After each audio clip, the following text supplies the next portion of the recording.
Šī gada 19. decembrī pulksten 17. Žaņa Lipkas memoriālā sadarbībā ar nodibinājumu Rīga 2014 norisinājās vēstures liecību dokumentēšanas projekta seminārs Otrā pasaules kara un holokausta liecinieki. Pasākums sirsnīgi atklāja memoriāla direktoru Lolitu Tomsonu. Ar savu pieredzi iepazīstināja Čalu TV speciālisti Jānis Vaišļi un Arnis Kundziņš. Seminārā piedalījās Latvijas Universitātes profesora, literatūras zinātniece Janīna Kursīte, kā arī muzeja Ebreja Latvijā direktors Ilja Ļenskis. Vairāki noderīgi padomu projekta dalībniekiem atradās dokumentālistam Ivaram Zviedrim. Ja viņš nerunā, tad varbūt arī nevajadzētu panākt, lai viņš runā, lai viņš arī paklusē un tad nofilmēt, kā viņš tur klusē, un tas jau arī, es jau teicu, ja jo lielāks mākslinieks, jo lielāka pauze, un pauze bieži vien ir svarīgāka nekā tā runāšana.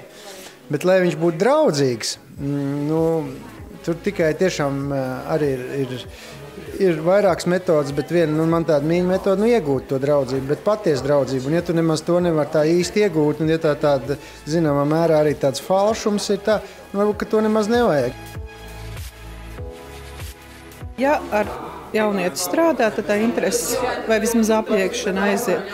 Ja ne, tad es praktiski domāju, ka šobrīd tā informācija ir ļoti daudz pieejama, bet nav jau iemesli viņā iet un iedziļināties. No 2014. gada jauniešu profesionāļu pavadībā tiks sagatavota intervijām un atmiņu stāstu iemūžināšanai.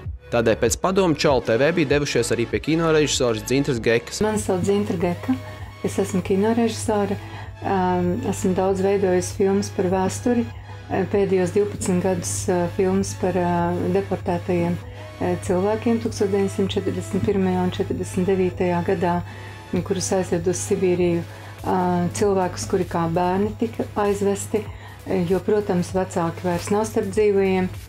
Un mums par šiem gadiem ir izveidojies diezgan pamatīgs arhīvs. Mēs esam intervējuši 740 cilvēkus, kuri kā bērni bija aizvesti.